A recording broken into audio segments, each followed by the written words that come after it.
Chapter 2 the silent language decoding non verbal cues body language.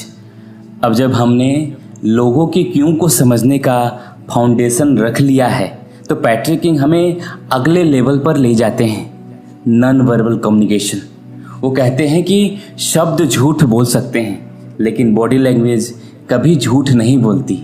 हमारा शरीर हमारा subconscious mind का एक आईना है जो हमारी सच्ची भावनाओं को लगातार ब्रॉडकास्ट करता रहता है। हम अक्सर बड़ी बड़ी चीज़ों पर ध्यान देते हैं, कोई मुस्कुरा रहा है या नहीं, कोई आई कांटेक्ट कर रहा है या नहीं, लेकिन पैट्रिक किंग हमें बताते हैं कि असली सीक्रेट छोटी छोटी डिटेल्स में छिपी होती हैं। हम सब जानते हैं कि आर्म्स क्रॉस करके खड़ा होना डिफेंसिवनेस का एक साइन है, राइट? बट रॉन्ग है। पैट्रिक किंग इस मिथ को तोड़ते हैं। वे कहते हैं कि बॉडी लैंग्वेज को डिक्शनरी की तरह नहीं पढ़ना चाहिए जहां एक जेस्चर का एक ही मतलब हो। आपको कॉन्टेक्स्ट और कल्चर में देखना होगा। हो सकता है किसी ने आर्म्स क्रॉस इसलिए किए हो क्योंकि उसे ठंड लग रही हो। आपको एक जेस्चर के साथ साथ दूसरे सिग्नल्स को भी देखना होगा। क्या आर्म्स क्रॉस के साथ साथ वो आपसे दूर भी झुक रहा है? क्या उसकी जो टाइट है? अब ये डिफेंसिवनेस का सिग्नल हो सकता है। पैट्रिक किंग हमें कुछ पावरफुल एरियाज पर फोकस करने के लिए कहते हैं। द फीट, पाँव। वो कहते हैं कि the feet are the most honest part of the body. क्यों? क्योंकि हम अपने चेहरे को, अपने हाथों को कंट्रोल करना सीख जाते हैं लेकिन हम अपने पाँव पर ध्यान देना भूल जाते हैं। अगर कोई आपसे बात कर रहा हो लेकिन उसका पाँव दरवाजे की तरफ पॉइंटेड है तो इसका मतलब है कि सबकॉन्शियसली उस कन्वर्सेशन से बाहर निकलना चाहते हैं। माइक्रो एक्सप्रेशन, सूक्ष्म भाव, ये चेहरे पर आने वाले वो फ्लेटिंग एक्सप्रेशन है जो 1/25 ऑफ द सेकेंड के लिए आता है और चला जाता है।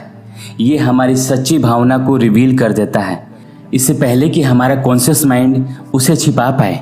जैसे आप किसी को कोई बुरी खबर देते हैं और एक पल के लिए उसके चेहरे पर मुस्कान की एक झलक आती है। यह स्कैंडन फ्लूइड की साइन हो सकता है जिसे वो तुरंत छिपा देता है। इन्हें पकड़ने के लिए प्रैक्टिस चाहिए लेकिन ये इनक्रेडिबल इंसाइट्स देते हैं।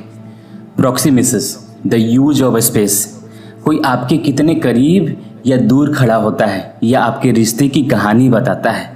जब कोई आपको पसंद करता है या आप पर ट्रस्ट करता है तो वो सबकॉन्शियसली आपके पर्सनल स्पेस में आने की कोशिश करेगा, आपकी तरफ झुकेगा। अगर कोई पीछे हटता है तो यह डिस्कम्फर्ट या डिसएग्रीमेंट का साइन हो सकता है। पैट्रिक किंग एक कहानी बताते हैं। इमेजिन कीजिए आप अपनी कार बेच रहे हैं। एक बायर आता है, वो कार की तारीफ करता है और कहता है wow it's in great condition, लेकिन जब आप कीमत बताते हैं तो वो अननोटिसेबल एक कदम पीछे हट जाता है। उसका शरीर आपको बता रहा होता है कि कीमत से अनकंफर्टेबल है, भले ही उसके शब्द पोलाइट हो। यह आपके लिए एक सिग्नल है कि नेगोशिएशन की गुंजाइश है। लोगों को देखना शुरू करें। एक कॉफ़ी शॉप में बैठे और बस ऑब्जर्व करें। लोगों के जेस्चर के क्लस्टर को देखें, उनके पाँव पर ध्यान दें। क्या उनके शब्द और उनकी बॉडी लैंग्वेज में हार्मनी है या कन्फ्लिक्ट? पैट्रिक किंग के अनुसार जहाँ कन्फ्लिक्ट है वही सच छिपा होता है।